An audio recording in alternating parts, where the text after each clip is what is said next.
This is the Cycling Over 60 podcast, Season 2, Episode 48, A Deadly Dozen Workout. I'm your host, Tom Butler.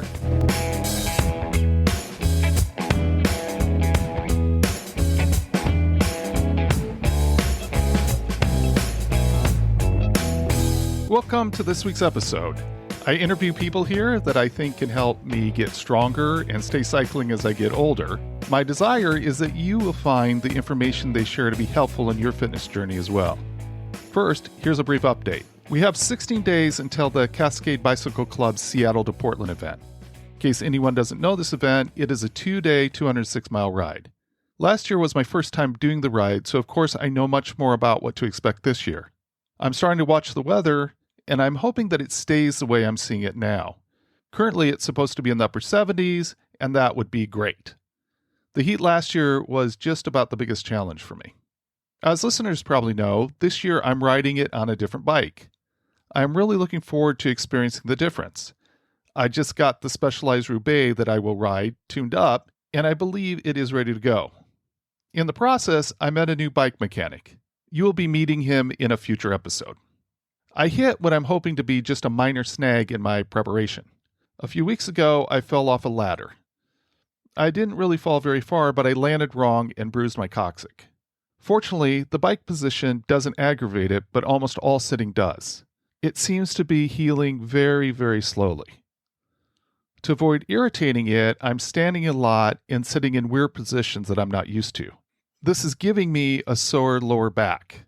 I don't feel it on the bike, which is good, but I feel it later after the ride. In general, when I wake up or after a long car ride or a lot of other things, my lower back is really stiff. So I'm doing something that I've never done before. I'm having a deep tissue massage tomorrow. I very rarely have gotten a massage, and in the past, it's always been a lighter, more relaxing massage. I don't know what to expect from this more quote, therapeutic massage. But I am really hopeful that it will loosen up my lower back. The other challenge is that I wanted to do a ride tomorrow.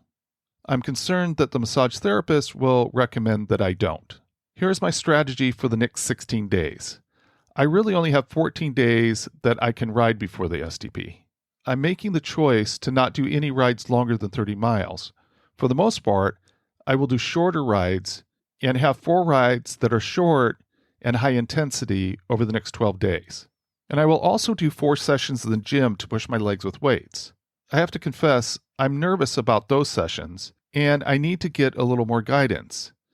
It feels like I still need time for my connective tissue to adapt to heavy leg weightlifting.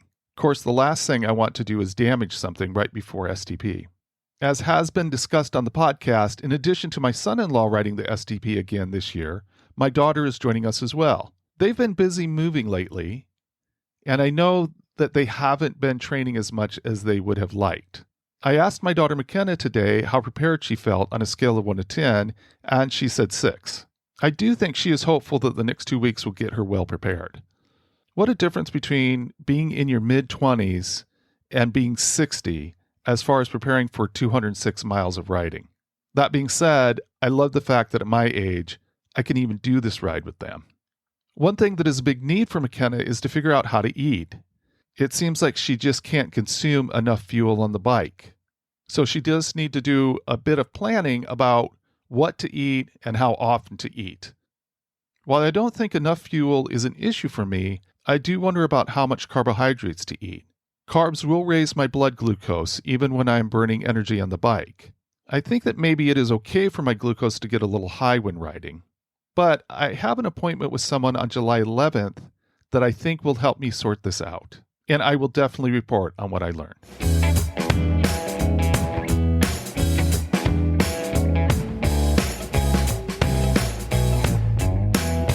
The podcast has been around long enough now that I occasionally get contacted by people who have ideas for potential guests that they represent.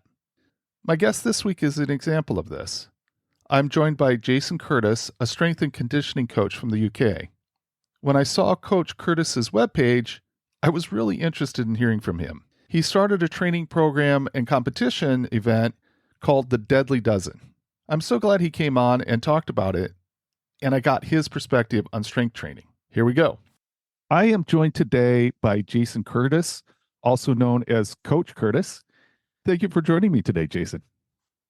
Hi, great to be here. The reason I'm excited to have you here, Jason, is that you bring the perspective of someone who's in the trenches every day, helping people to make changes to their fitness habits.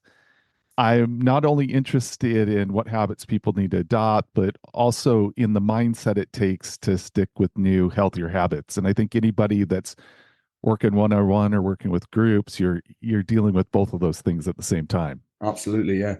So, can you start by telling us a bit about your background in fitness and how you came to specialize in strength and conditioning? Yeah, so I've always been into sport and fitness. So I competed in combat sports to no high level as a young lad. But then where it really came into its own is when I joined the military. So I was in the British Army and I became a physical training instructor. So I spent 6 years training the infantry soldiers and training recruits to join the respective battalions. After that, I left the army and set up a boot camp and was personal training. And eventually I started my own gym about 12 months after leaving the army. That was a strength and conditioning gym. Obviously, that's built over the last 8 years or so. And while doing that, I published just over 20 training manuals now and have set up an academy, an education academy essentially that upskills personal trainers and strength and conditioning coaches so we can qualify PT instructors and S&C coaches worldwide. We've got around 30,000 students within the academy, not all doing the personal training qualifications. Some are just doing our free intro courses and whatnot. And I now run a sort of big fitness race called the Deadly Dozen, which is UK wide. We've currently got over 1,000 competitors this year competing.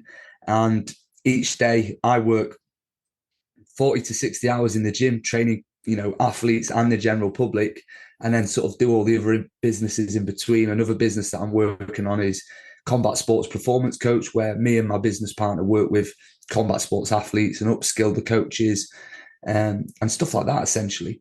So, yeah, it's a whole mixed bag, but it's definitely, like you say, working in the trenches, on the ground, work with individuals every day. You talked about always being competing. Was your family into staying healthy and stuff when you were younger? So they weren't into fitness, but they were into staying healthy. So we're all a relatively healthy family. I think there's an element of genetics in terms of we're all a very sort of tall, slim bunch, but no one was really into fitness per se. But we were all into eating relatively healthily. But I wouldn't say it was a massive drive. Naturally, my dad was fit and strong. He did a manual job, and he still is fit and strong. But in all honesty, he always thought it bizarre that you'd work hard all day and then go and stress yourself doing something else. He didn't understand the concept of going and working hard in a gym if you're working hard doing your job every day. Obviously, now he knows that you should be going to the gym to build up the muscle, the muscle density, the bone density. It's all, that's what's key to health span. And he's in his 60s now. And he's only just realised that, obviously, with all the evidence coming around. I mean, I've been preaching to him for years, but he's finally listened. But yeah, as a whole, we were all reasonably sporty. Me, I've got three brothers. I was the most sporty, and I just naturally, from being very, very young, was into physical exercise. It was never something. My parents were very liberal in a sense that whatever I wanted to do, they would have been happy with. So if I wasn't into sport, that's fine. If I was into Thai boxing and boxing, which I was, they were fine with that. The only worry my dad had was that I was going to end up punch drunk. So yeah, they always encouraged us to eat healthily, but they were never strict with anything. I'd never consider us to be a sporting family. We were just naturally quite good when we did do things and worked hard. It's interesting that you talk about your dad. When I was 59, a couple of years ago, I was having some issues and I thought, if I don't do something now, this is just going to get worse and worse and worse. And I was having a conversation last episode with someone about this concept that it seems like there's this thing when you get older where all of a sudden you start going, okay, maybe I have got to do things differently than I've done all my life. Did your dad have some things that caused him to think more about it, or was it more kind of watching you and what you were doing? No, it definitely wasn't watching me because I'd been doing it for years. So what it was I think he literally seen the atrophy and he's seen the weakness and he's seen the injuries from doing the stuff that he was doing, not going away for longer periods. And obviously the media has made it more apparent now. So there's information overload now. We've got the access to information. So, he's hearing it on the radio, he's seeing it on the television. There's documentaries that are starting to come out in the UK that, push this sort of stuff, because often if your son tells you something, you might go, okay. But when you hear it from 20 other sources, you start to give it that credence. But no, I think he genuinely actually just saw his performance diminish. I think when he got to 60, it was just a point in which it became really noticeable. He felt skinnier. He felt like he was losing his strength, and he felt like he was deteriorating. All of a sudden, it seemed that he was like, you know what, I really am starting to deteriorate physically. No health problems whatsoever, but just muscle mass, feeling strong, feeling capable. Because he is a very physically capable guy. When he did come back to the gym, I was really surprised. He's naturally very good, and he's fit and strong. But you could see, I used to say to him, we're quite harsh on each other. Me, my brothers, and my dad, we'll say it how it is. And I'd say to him, like, you're getting really skinny. You're looking like frail. Like, you need to get a grip. I used to say to him, like, and he's realized it now. I mean, when it comes to what we see in the gym, is we see trends. So we don't get, as an independent gym that has very hard, intense fitness classes and strength training and stuff like that, geared towards all abilities. It ultimately comes down to hard train. We don't see as many teenagers and 20-year-olds. So we do have them, but not as many. And what we put it down to is the 20-year-olds are all going out. They've got it naturally. They're young. They're going out partying. And then they get into the 30s, and often that's when they start having kids. And it's often when they realize that the regular drinking and eating whatever they want is starting to catch up with them. And they start to get the realization of, I'm not actually that healthy. I'm not as fit as I was naturally when I was in my 20s. And we see a lot of people coming through in their 30s, especially in the 40s. And then into the 50s and 60s, we're seeing more and more and more. Probably our biggest clientele is in that sort of 50 to 60 bracket. And they all have the same outlook, which is, I need to get fitter and healthier. They're all focused on health span. They're all focused on not deteriorating, because they know that, all being well, they'll probably live a long life. And it's about health span more so than even lifespan, to make sure that they're still capable. I am curious about your Army experience. You talked about that part of what you did was you were getting enlisted personnel physically prepared for deployment, I think. Yeah. And I think that gives you a certain perspective. And I'm wondering, like you think about your dad, and like his work was demanding physically, it sounds like. Mm-hmm. I'm wondering if in your position in the Army, if you would say that younger generations are not as strong as they should be, that maybe the demands of society, that there's less physical demands, are making it that people, in their teens just aren't being challenged physically enough. Yeah, absolutely. So I think there's two sides to this. There's one side of, because the gym's more open to young people, and there's not all the old wives' tales of, oh, it stunts your growth and it's bad for you. So you can strength train at any age as long as it's appropriate, just like running or cycling would be. It wouldn't be appropriate to have a 12-year-old go and cycle 100 miles. So on one side, we're getting massive amounts of talent identification in the gym, young folk coming through and lifting weights, and therefore we're seeing people that are monstrously strong.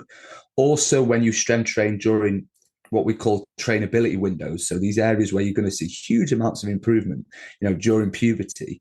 So these youngsters are getting in the gym, they're training, they're ending up completely, overtaking all the adults. They're monstrously strong. So on one side, the ones that are getting in the gym are actually like incredible. You'd scroll through Instagram and it's shocking.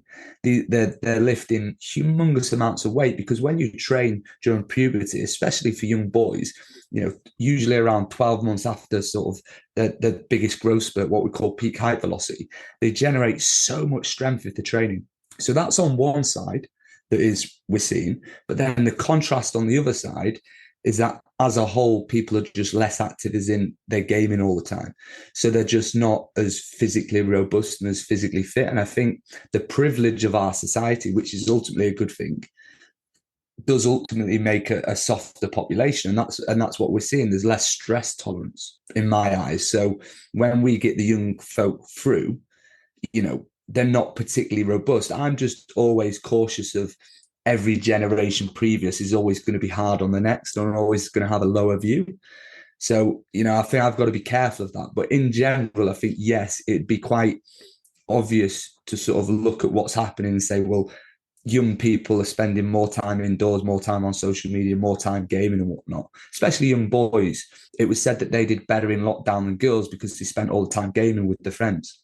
So a lot of time that would have been spent running and jumping was spent sat on the sofa or in their bedroom. And one of the worst things about this, it's not just about strength training. It's about your tendons will never grow as an adult. They'll grow during puberty. And the way that tendons develop is through springy actions, running and jumping. So they don't really develop as well through lifting weights. So it's an absolute shame for any young person to not grow up running and jumping and falling and having this sort of springy, explosive, what we call elastic or reactive strength training that's going to develop the tendons and make them far more robust.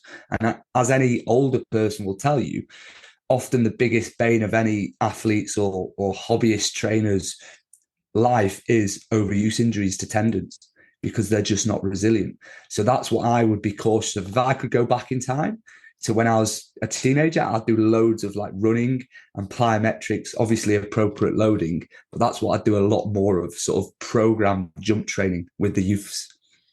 That's very interesting and really valuable to have that, somehow get that message across and give that perspective. And again, it's down to motivation. When you're young, it's hard to have that mindset of when I'm 60, I'm still going to want to do stuff. So I better do stuff at 14, at 13, because I'm still going to want to do stuff at 60. I wish I think more of people like in their 40s, if they could just live in my brain for a bit and see like my thoughts of if I only would have been doing what I'm doing now in my 40s, it would have been so much better. But it goes back farther, I should say, to teenage years. When you left the army, did you see a need in the civilian fitness industry that you felt was not being met? So the main thing was, in all honesty, there was a bit of a misconception or maybe a little bit of propaganda that the military gave, which was when you joined the infantry and you joined it young, they basically told you that everyone else was useless, other divisions within the military, and they told you that civvies were lazy and they're all useless and they're not hardworking. And, the military was the be all and end all. And then you left the military and you had this opinion that all these clients that I'm going to be working with, they're going to be hard work, they're going to be lazy. And then I quickly realized, well, these are actually individuals that are paying me to train them. And what I realized was average is no longer average. So within my little bubble that I was developing, because you don't just adapt a training program towards a client, you will, as a coach, will always have, a style. And that maybe style is not the right word, but your persona will ultimately attract certain clientele. And because mine was ex-military S&C coach, it attracted people that wanted to train a little bit harder. So that was my bubble. But what I noticed was what people in, quotation marks were normal people, they were doing ultras. They were doing, huge cycling events, triathlons. They were doing, some of them were doing white collar shows, boxing. They were doing Tough Mudders, obstacle course events. So I was like, well, actually, average is no longer average. Normal people, because of the accessibility of information on YouTube, they had a much higher knowledge of physical training. There was no reason in their mind why they shouldn't be training like a professional athlete with the time that they have if they're going to be running the London Marathon, for example. So I quickly identified that I could essentially just try and offer you'd argue any personal trainer's trying to do this, but my tagline was bringing strength and conditioning to the masses. So it was going, right, imagine I'm working with world-class athletes. I'm going to apply these principles to normal folks. So we're going to do a needs analysis. What are your needs? What are the needs of the activity you want to do? We're going to do a testing battery. We're going to analyze the results of all the testing. We're then going to set SMART goals. And these are all the things that personal trainers should be doing, but it's done in a way that clearly shows a process. It was done at a much higher level. And when I actually left the army, everyone was telling me, don't call yourself an S&C coach. No one knows what strength and conditioning is. And this is around 10 years ago. Call yourself a personal trainer, make sure that you have transformation programs because you're targeting middle-aged men and women, especially women, that, that have money. And I was like, no, it's going to be train like an athlete, bring an S&C to the masses. I'm an S&C coach. And at first it was really slow, but then it started to really develop. So my whole goal leaving the army was essentially to go, you know what, I've developed a certain level of expertise, and I'm going to sort of, the passionate demonstration of expertise is what's going to draw the clientele in. And that became my niche. And it took a while, in all honesty, because I think there was a little bit of ego and the naive optimism that I thought, right, I'm leaving the military, PTI, put a few flyers out of social media posts, and they're all called running. And they didn't. And then it took, months and months of marketing myself. And really the key to it all was once the first group of clients came in and I provided a good service, that allowed it to then snowball. But building that first base of clients was incredibly hard. I think it's interesting, this perspective. Every once in a while, I'll look at Senior Olympics, and I tend to look at the cycling, and you see these people, who are in their 80s, that their mindset is as an athlete. And I think that that's something that can be really effective at any age, to think that I'm not challenged physically by my occupation, let's say, but I can take this mindset, whether I'm doing marathons or triathlons or whatever. I can take this mindset that I'm going to treat my free time as if I'm an athlete, and try to be at my peak during those times, no matter what age I am, no matter what level of competitive participation I have. There's still a mindset there. Yeah, absolutely. So I'm a big believer that, if you're doing an event, you are an athlete. And one thing I'd say, which will hopefully be motivational for people, is most of the coaches I know, if not all of the coaches I know, their favorite clientels are what we call like hobbyist athletes, or what we call professional amateurs. So amateur athletes that take their training seriously, they act like professional athletes. And these are the best people to work with, because often when you're working with elite level sport, you're very, very restricted. There's only so much time you're going to get with the athletes. It's all heavily regulated, time restricted, very much hard work. Yet when you get a hobbyist athlete, so someone that's a normal person working a 9 to 5, but they're wanting to do, a cycling event, a sportive, they wanted to do a triathlon, and they're really motivated, that's the best client you can get, because they're going to be motivated, and they're going to listen to you. They are the number one client out there. So if a listener is someone that goes, I want to take my sport seriously and I want to see myself as an athlete, you are literally the perfect client for personal trainers, because they know they've got someone that's going to be motivated, that's going to be driven. And you're always going to be more driven and more motivated and more accountable if you are working towards an event. No matter how internally motivated you are, there's going to be days when you're not motivated. But if you've got an event in 6 weeks, 12 weeks, 6 months, then you've got to put the hours in. So they are by far the best clients that have that external goal. It's not just a body composition goal. It's not just a sort of in the gym goal, like I want to lift a certain amount. It's an external goal, an event, a competition. And it doesn't matter what level it is. Because it's all, that level is equivalent to Olympics to you. And that's absolutely fine. So they're the best athletes to work with. Yeah, I think that my personal sport is now fitness racing.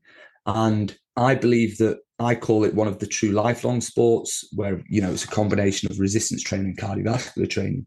And my aim personally is to be competitive in every age group and to carry on for every age group. I think it's really inspirational when age group athletes have the goal to continue to be competitive and to do well within each age group. So I would say, right, I want to do well in the 30 to 39 age group, or the 40 to 49. I want to do well in the 50s. I want to do well in the 60s, the 70s. My goal is to be the person that will go, I want to do well in the 80s. I want to do well in the 90s, because that's what's going to happen. Right now, it's not uncommon to see 60-year-olds winning ultra events. Then it's going to be 70-year-olds. It's not going to be, it's not uncommon to see loads of 60-plus-year-olds doing events. They're some of the best athletes, but it's going to be the same. In decades to come, it'll be normal to see 80-year-olds. Hopefully, it'll be normal to see 90-year-olds. And I think that's arguably the best goal within the sport, health, and fitness industry, to be competitive within an age group. I don't know that I know how to pronounce his name perfectly, but there was a a French cyclist by the name of Robert Marchand, maybe Marchand. Okay. So he set a record at 105 years old. Wow. So there's an over 105 age group. That's what I'm shooting for. That gives me a little bit of cycling time. He covered 22.5 kilometers in an hour. And Wow. so, I just think that's like awesome that he stayed with it. He passed away at 109 years old, but cycling when he was 108, he was cycling indoors. Again, what you're talking about is that mindset that I'm going to be competitive. I'm going to work towards that. I just think it's a very healthy mindset. I started at 59 years old, and I think that it's going to be really interesting to see, 10 years from now, 20 years from now, 30 years from now, how that looks. Oh, yeah. When you were in the Army, were you dealing with older officers at all, or was it mostly just younger people? No, so it was all age groups. So when you have battalion PT, for example, or company PT, which is 3 platoons of soldiers, you'd be working with, obviously the majority of the soldiers would be the younger soldiers, so the private soldiers, and then there'd be the sort of corporals that'd be a few years older than sergeants, sergeant majors that would be in the 40s. But you'd also have the officers, obviously the captains and the lieutenants are all younger, but you'd have the officer commanding the OC that would be often in his 40s. And then in battalion PT, you might get the colonel on there, which them guys start getting into the 60s. So yeah, you'd have the full range. You'd be responsible. So as a physical training instructor, you actually carry like the highest rank while doing the PT. So even if even if a general were to tell you to go faster, you can turn around and say no. Because obviously if someone dies because you've overexerted a platoon, then it's not the individuals on the fitness session. You're the person that's subject matter expert. So yeah, you were responsible for all ranks and all ages. But the majority of people in the military, obviously, because you do generally a 22-year career, but obviously the people that achieve much higher ranks extend that time often. So you will get guys that are into the 50s and even into the 60s potentially that are still doing PT. What happens in the military is you have a certain standard for the personal fitness assessment, and that tends to, after 30, for example, when I was in, it changes these tests. It was a 1.5 mile run. And for the infantry, you had to do it in 9 minutes 30. And then after 30, you added 30 seconds. Every 5 years after 30, they got an extra 30 seconds. And I always remember my sergeant major, who was obviously into his 40s then. So he had an extra, minute and a half to run the 1.5 mile. He always used to say to us that the day I run over a 9 minute 30.5 miles, I'll sign off myself, because he was a very fit, hard man. And he was like, he used to scream at the platoon and say, if anyone finishes behind me, essentially, I'll like fill you in a bit, essentially, he used to say. But yeah, he was an incredible bloke. And you get a lot of guys like that. When I was in the infantry, there was no females, and they do allow females in. Or I think they've started. But oh yeah, there's all age categories. You tend to find that what's an interesting concept is you tend to find that those that achieve high rank tend to be very fit and very motivated. I mean, it makes sense. So you rarely find someone that's incredibly successful within the military that is not physically very fit and has the mentality like my sergeant major did, which was regardless of how much extra time I get, I'll be running at this standard of the young blokes. And that was just the trait of the successful people within the military. I love that example. I mean, that had to say a lot to a lot of younger men. Here's somebody that's keeping himself at this level. That's awesome. So you have this race, this fitness race and training method called the Deadly Dozen. I think it's interesting that you invite people who want to get stronger to do something deadly. So why do you think, as a coach, that you have seen such a great response to this program? Because there's a real demand for it. Because in the fitness industry, so the fitness industry is growing every year. All the young people are coming into the gyms, and people want a goal when it comes to fitness. So what they usually do is they'd sign up to a 10K, they'd sign up to a triathlon, they'd sign up to a marathon, or they'd do like an obstacle course race like Spartan or Tough Mudder, things like that. And then what came about a few years ago, well, over a decade ago, was CrossFit. And that was involved anything. It was a type of fitness racing, but it more often than not included things like Olympic weightlifting, gymnastic type movements. Often the competition, if you wanted to go to the CrossFit Open, you had to be incredibly strong, incredibly good at gymnastics. You were doing ring muscle ups, you were doing Olympic weightlifting over 100 kilo. Yeah, so these athletes, arguably were the fittest people in the world. Then there was a race called High Rocks come along in about 2017, and it started to grow. And it's what I've coined as conventional fitness racing.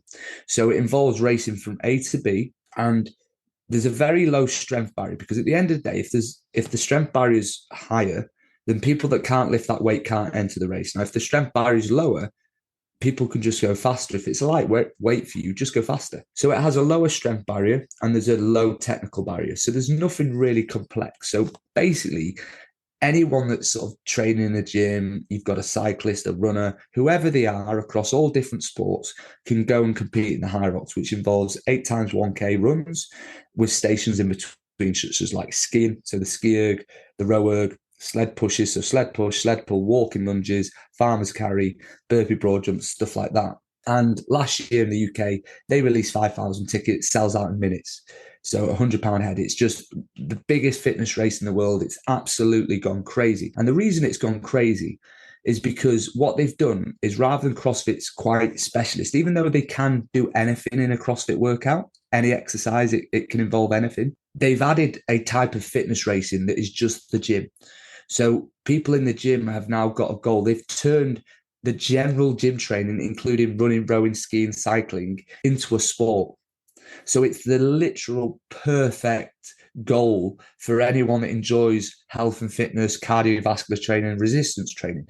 So it's the perfect goal for them. Now, what I've done is I obviously wanted to create my own fitness race, and I wanted to create what I saw as the ultimate test of fitness.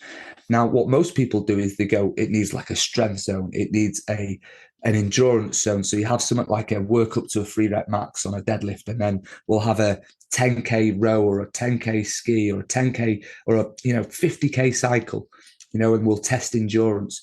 And I don't think that's what people wanted. What I saw was they wanted a race like High Rocks that works from A to B, where I saw not a weakness of High Rocks, it's just an area where I thought I could make it different, was 400-meter runs. So athletics tracks are one of the most underutilized thing in the UK. There's over 600 of them. In North America, there's well over 20,000 athletics tracks. Every high school has an athletics track. So I was thinking we could do 12 times 400, which is an infamous way to develop your 5K time as a runner.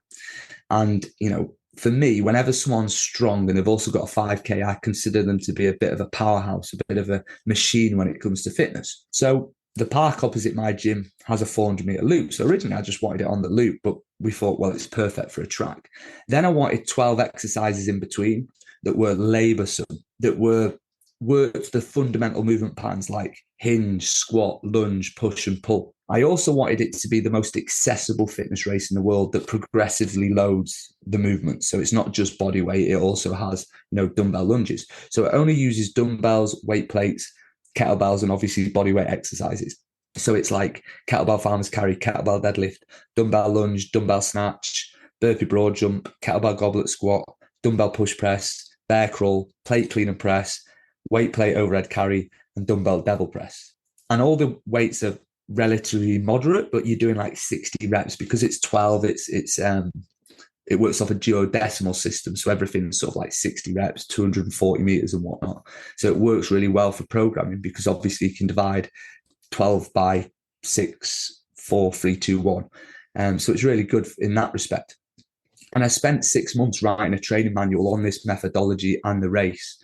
And when we launched the first races and obviously just shared a bit of content, it just went viral. I launched an initial race and it sold out. And I thought, right, I'll launch a second race, and it sold out in less than a day. And it's just building and building and building. And I think what people like is the simplicity. They like that it works them incredibly hard, but there's nothing that's a massive barrier to entry. It's just, are you fit enough? So our tagline is beat the race.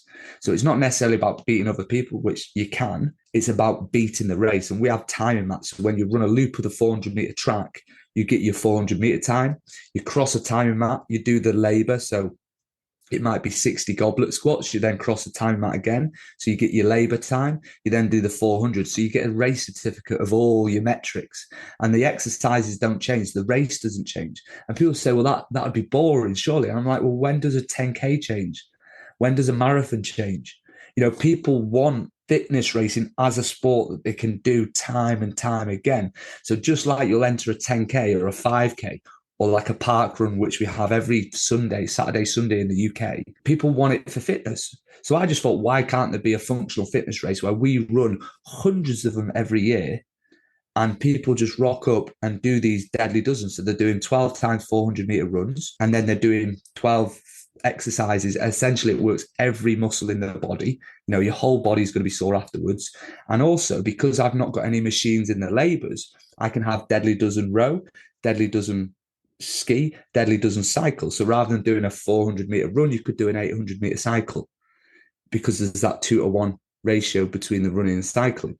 So it's an incredibly versatile race. And I think also I'm incredibly lucky that fitness racing, because of Hyrox basically, is in vogue right now. But I think it will carry on being in vogue for a long time, because the gym industry is just growing. And this sport of fitness racing turns the gym into a sport, which, when you consider that a lot of people do sport as children and then stop as adults, what's the adult leisure time these days other than going to the pub? It's going to the gym. So what have we created? We've created a sport out of the gym, and that's the aim, essentially. Well, I love it. You're wearing a t-shirt right now that has a Yeah, kettlebell that looks like a skull and says Deadly Dozen on it.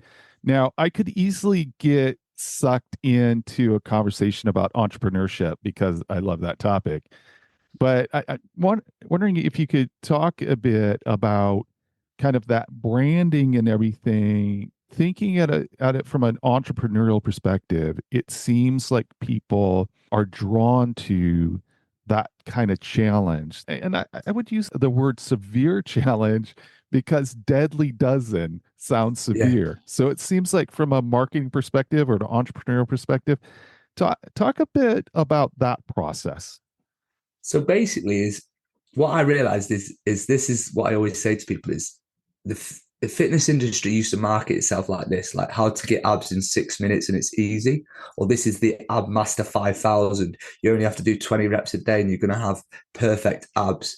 It was all marketing itself as this is an easy way to get fit, right? And then CrossFit came along and they went, this is horrendous. Like, your workout is our warm up. And it was basically just encouraged, like, they almost used to promote rhabdomyolysis, which is something that could kill you. You train that hard that you start to break down your tissues. And you know what happened? People absolutely loved it.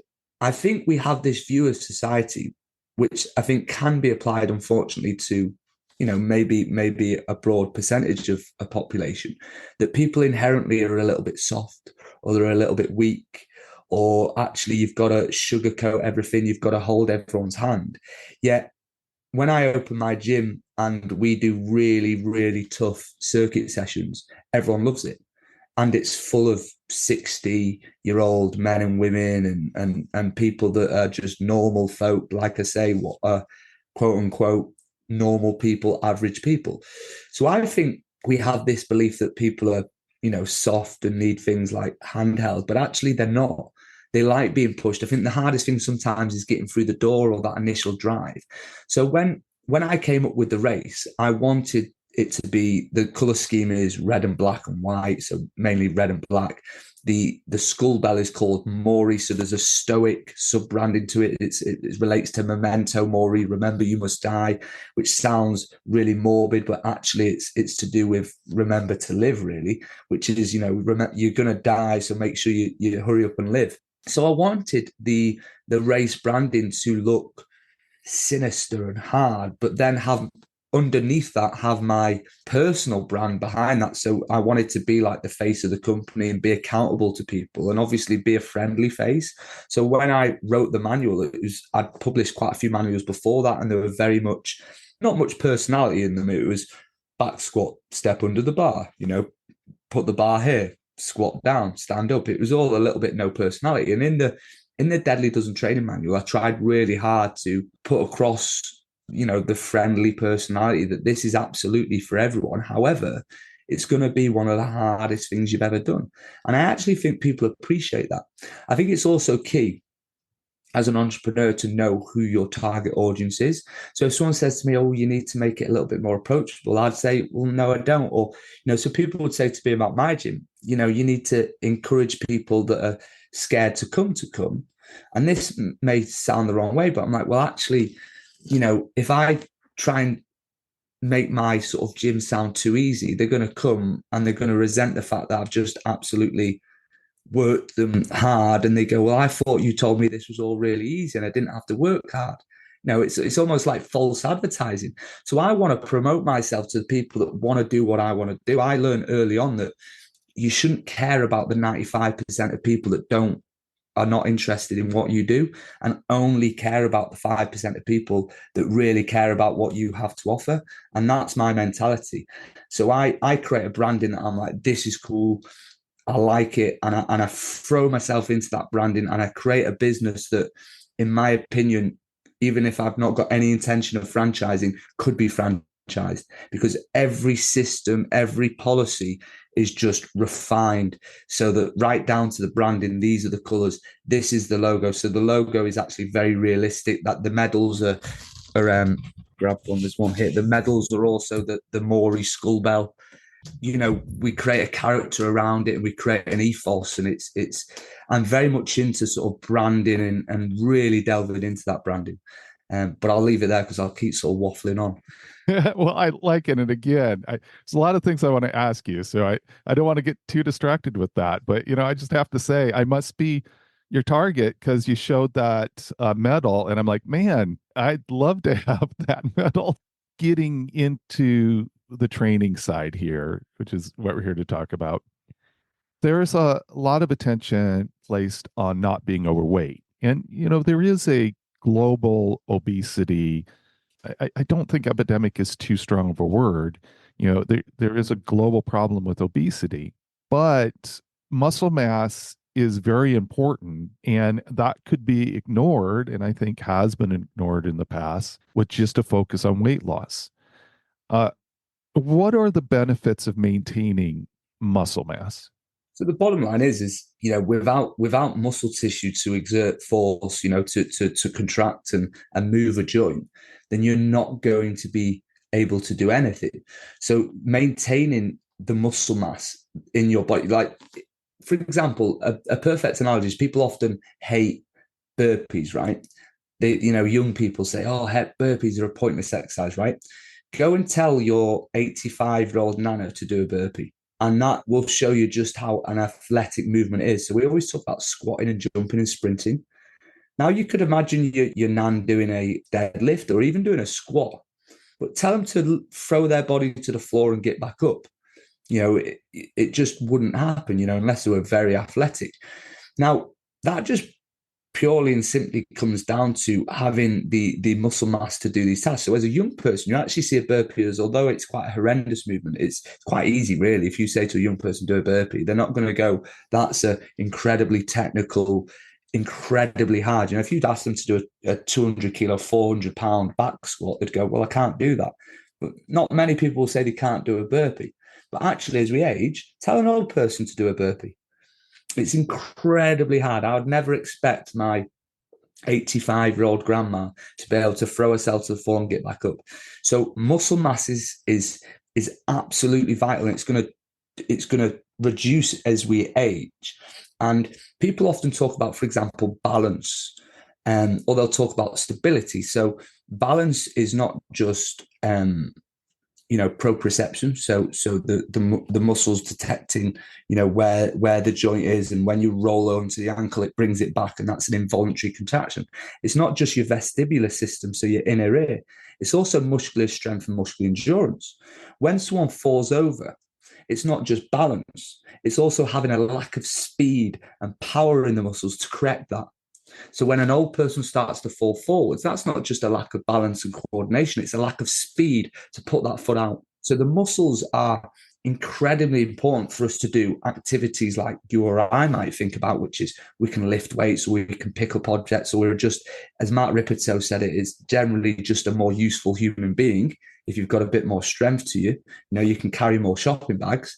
However, as you age, if you don't have the muscle tissue, all the normal tasks will start to become harder. And one of the problems with thinking about like obesity on the flip side is some people say it's not an issue being as overweight, but imagine being 80, 90 years old with all that excess weight and then not having the strength on top of that. So that's where the real problem lies. I understand certain elements of body positivity, but we're not thinking about, well, what about 70-year-olds that have got an extra 10 stone of weight and they've atrophied the muscle because they've gone on all these crash diets and they've never done resistance training. So having the muscle is key for getting up out of the chair, getting out of bed, being able to walk, because it's the muscles that allow us to do that. So it's the atrophy, the loss of the muscle tissue, which is why you start to see people, walking the way they do, taking away, obviously there is arthritis and joint issues and stuff like that, but also having more muscle around the joints, it supports the joints. So if you haven't got the muscle to deload the joints and you've got more fat that's loading the joints, then you're going to see more wear and tear. Now, the bottom line is that we are wearing ourselves out over our lifespan, but we're a living organism that when we work it, it repairs tissue. Obviously, eventually we will wear out. I don't know what we've got in us, maybe 110, 120 years, really, with, lucky genetics and medical intervention. But the way that we can maximize health span, so the health of our joints, and genetics comes into this in injury, is making sure that the muscles that surround the joints support the joints adequately. So when we're doing daily tasks, we're not loading the joints because our muscles are taking the brunt of the force. So it's important on so many levels. I do a lot of cycling, and I have been really pleased that at 61 years old, I'm still getting stronger. And I believe I'm beginning to learn some other things. I'm fully convinced that I need to do strength training. And one of those things is that if I was only focusing on cycling, it seems like I could create an imbalance. Is that a fair statement? Oh, yeah, absolutely. Because there's going to be key cycling muscle groups. And obviously, there's going to be a clear imbalance between upper and lower body, where the lower body's getting the strength. One of the problems is, I would say that another area that people are missing out is they're not getting the high impact as a cyclist that I would recommend people get. Try and implement some, fast running and some jump training in as well to impact the tendons. But yeah, there's potential imbalances that are going to occur because there's key muscle groups involved in cycling, just like there is any sport or any occupation. And the aim of the gym is we do all these different movements so we can train all the different movement patterns, so we can train the different muscles in the body that might not get worked, daily or in different scenarios. Now, it is key to note that it's normal for the body to have asymmetries and imbalances because we have a dominant hand, we have a favored side, life as a whole is imbalanced. So it's when people say, oh, my left hand's slightly stronger or vice versa, that's normal. And more often than not, it's not going to cause any issues. But obviously, if you're in a certain position, and it's same with posture, that you can go into any position. It depends how long you're in that position. Certain positions are more ergonomic than others. And if you're cycling for long periods with a flex lower back, that's absolutely fine. In the position you are on the saddle. However, it makes sense to then do opposing movements. So, for example, if you're flexed for long periods on the bike, it would make absolute sense in the gym to work on extension of the spine and to develop strength in them erectors.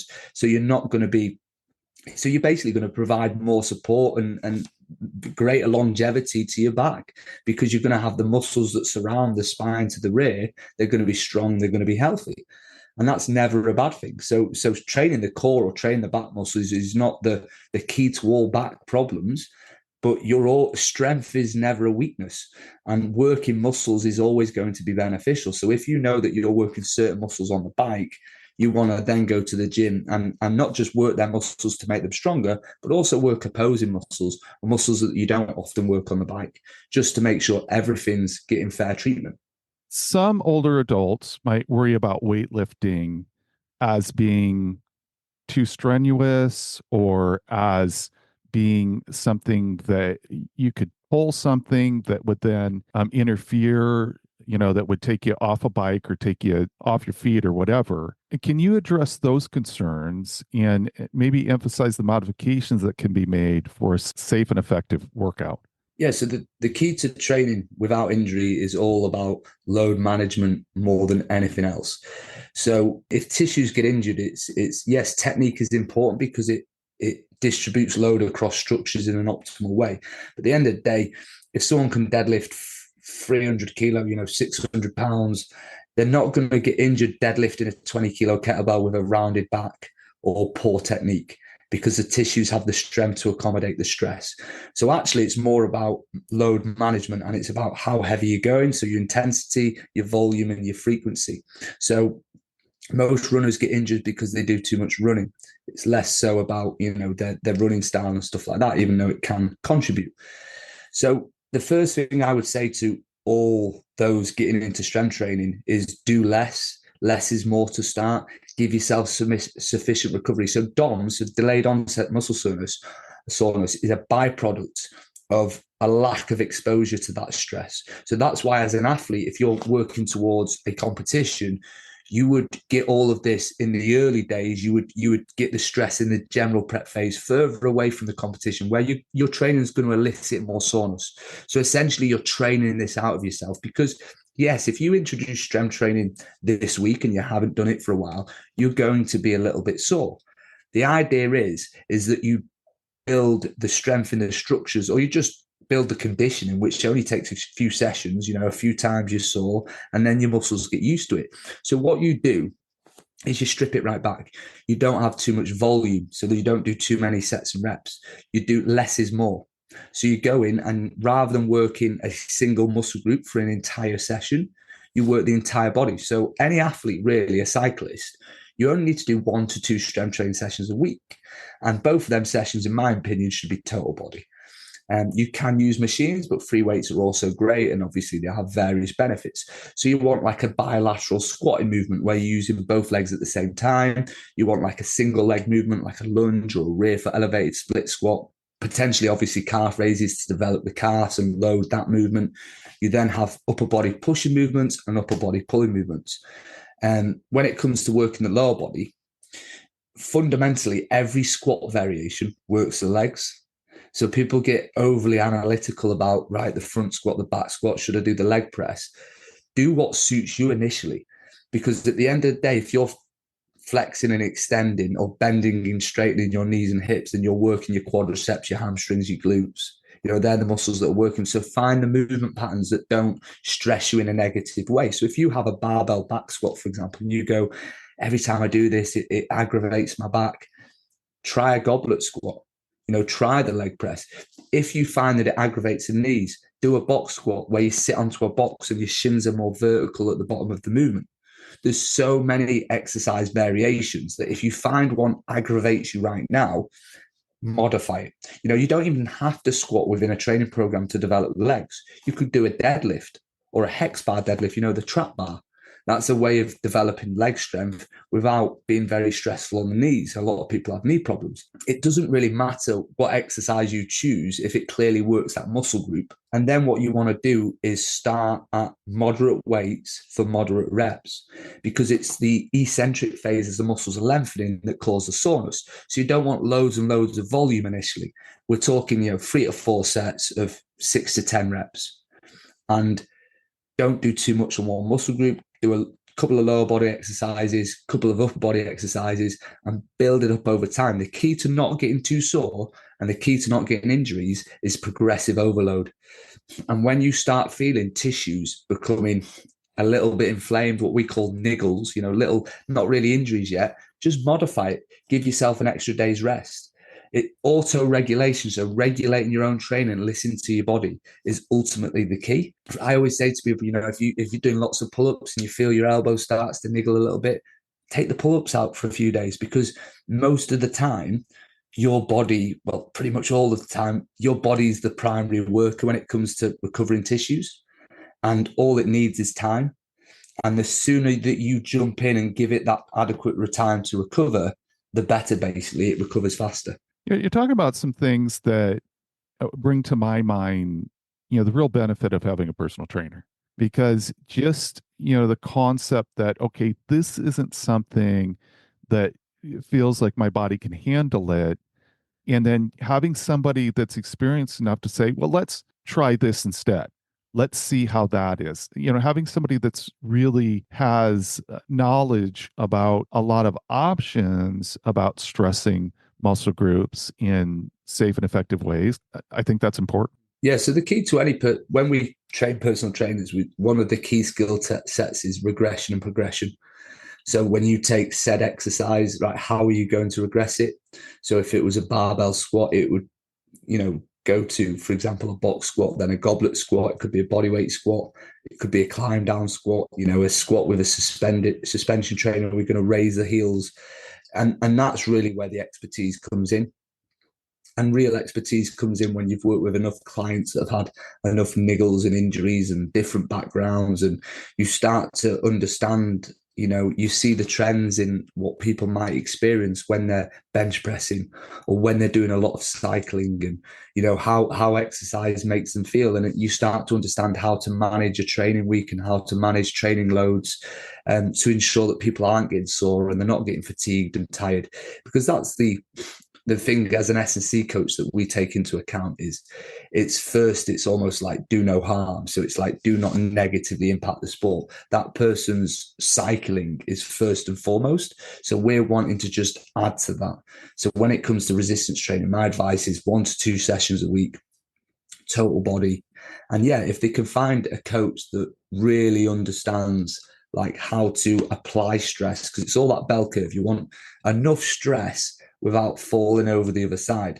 So the more we can stress you, the better. The stress the tissues. Stress is a good thing. So positive adaptive stress. But if we go too far, that's when you start to develop niggles and injuries. You start to feel overtrained. It starts to negatively impact the cycling. And that's often the difference between, a personal trainer and S&C coach, is that by definition, the S&C coach has more knowledge and expertise of how to work with someone that's, a little bit of a, more focused towards a sport. I could, I think, keep you on here for like 3 hours. It's a fantastic conversation. But I want to ask you, like looking ahead, what are some of the biggest trends you see in strength training programs? And kind of specifically about older adults, strength training older adults. So I think that the bottom line is that we know that we can achieve a lot with fundamental movements. So it all comes down to sort of squat, hinge, which is like your deadlifts, squat, push, pull. And what you'll see is that people become dogmatic within some certain methodologies. And hopefully the way I hope it goes is that people gain the expertise to understand, right, so we've got the first movement pattern. If there's 8 movements with brace starting off, so just brace into create tension. Then you've got hinge, squat, lunge, so single leg, push, pull, rotate, and gait, which is walking, running, loaded carries.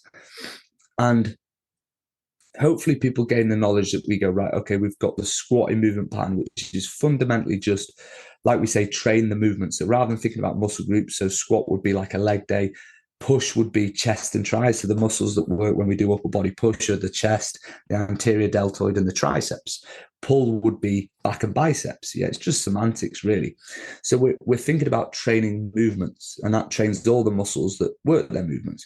So when it comes to squat, the best way, as in the ultimate way that we can work the legs, is a barbell back squat. That's the free weight squat that's going to allow us to lift the most amount of weight. So you can get someone that can lift 500 kilos or 1,000 pounds on a leg press, and they'd struggle squatting 100 kilos, right? Because there's a lot more technique and there's a lot more skill to it. But you take someone that can squat hundreds on a barbell, they're never going to struggle on a leg press. However, there's nothing wrong with machines. They still load the joints and the muscles. So I hope that it just becomes common knowledge that you can do a fundamental movement like a squat, and that's all the training you need for your lower body. Or it could be a hex bar deadlift. As long as you're going from A to B and progressively loading them tissues. Now, people will also say, what's the perfect rep range? Should I be doing 5 sets of 5, 4 sets of 10, 3 sets of 1?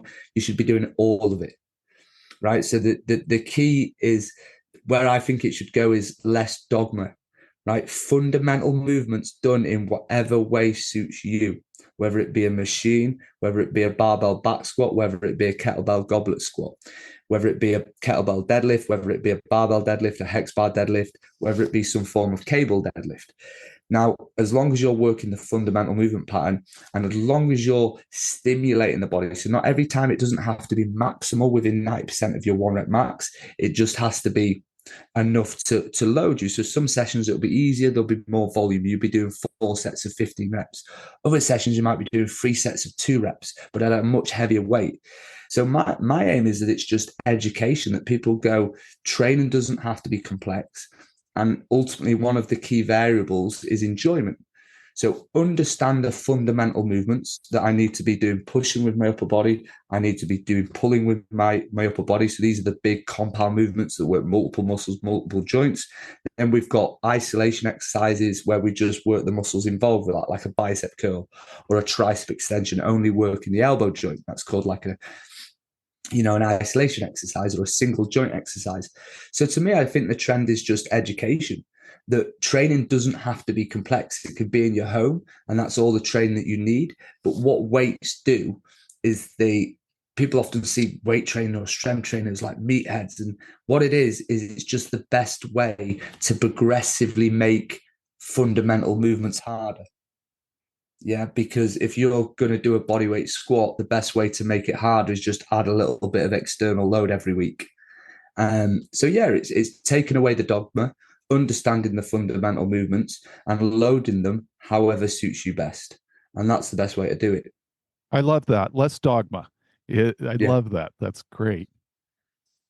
What about you personally? What are you focused on? What are some of your goals for yourself? So for myself, it's basically, I see the bit where the fitness industry is going to go. The biggest thing in the fitness industry, in my opinion, will be the fitness racing. And my goal as a business is to make the Deadly Dozen an internationally renowned fitness race, that we're at hundreds of tracks every year in dozens of countries around the world. I want to bring it to the States. I want to go UK wide next year. On a personal level, competitor wise, I want to be a competitive fitness racer within the UK and sort of rank internationally. And I want to carry that on through every age group. So I've got my own fitness race, and I want to compete in high rocks, and I want to be injury free, fit and healthy for as long as I can be, basically. And I think the way that I can express that in terms of physical fitness is with fitness racing, because it demonstrates all aspects of fitness. I'm wondering how people can get connected to learning more about your programs, learn more about your publications, and, you know, theoretically, it's like, where can they find the Deadly Dozen coming to a track near them? You talked about all the fitness tracks around, and, where can they get information on what you're up to? So on my Instagram, they can just search Jason Curtis on Instagram. It'll come up. And one of the benefits of that Instagram is I give away free ebooks twice a week, and some of them as big as 300 pages. Because often I just take snippets from my books and I post them as free ebooks, and it's developed quite a following as a result of that. We've got I think well over 100,000 followers, just because we give away loads of free stuff. Because the way I see it is, information is cheap these days, and you may as well give lots of information and you get the attention for it, and therefore people hopefully buy into other services. So there's mountains of free content there, over 300 free ebooks, and you can comment on any post and it automatically sends you the ebook. So yeah, Jason Curtis on Instagram. And through there, you'll find everything else. But I have got a few other websites like jasoncurtis.org, which is my personal website, and deadlydozen.co.uk. We have got .com, but it's not attached yet. Basically, when it comes to the Deadly Dozen, is just watch this space, because That's just Deadly Dozen on Instagram as well, because we're planning to expand as fast as we can.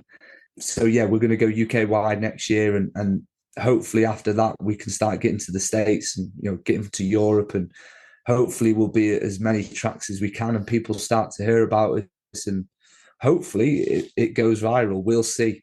I'll be working hard to achieve it, but whether it happens, you don't know. I like it. And I'll be following it. I'll be looking for it. Be looking for it in the Seattle area. Jason, thank you so much for taking the time to do this. I know that you got an event that is going on, and you pulled away from that to do this. It's just been fantastic. I really appreciate your perspective, and I really appreciate what you're doing. I just think anything that could make the fitness journey more fun, more exciting, challenge is good for me, and I know it is for a lot of people, and you're creating that. And I just really appreciate you coming on and sharing your perspective. Brilliant. I've really enjoyed the conversation, so thanks for having me on. Yeah. Well, take care now.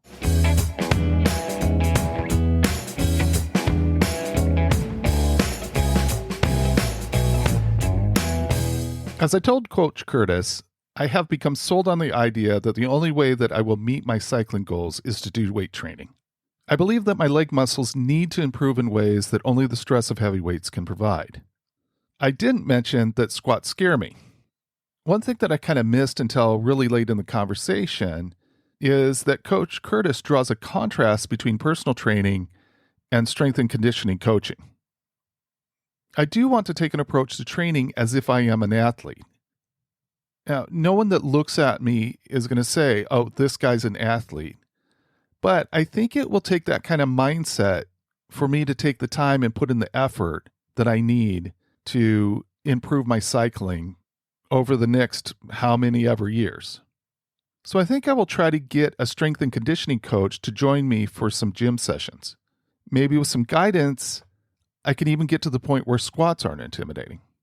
A Google search in my area for a senior strength and conditioning coach brought up no options. So it might be a bit of a journey for me to find someone who really understands the issues of someone my age. I don't think I'll be flying to the UK for sessions with Coach Curtis, but that would be really nice. I hope that you have either done a fun group ride this summer or have one coming up. I think large group rides are amazing. But whether you are out in a big group ride or on a solo ride, may all your cycling be filled with tons of good times. And remember, age is just a gear change.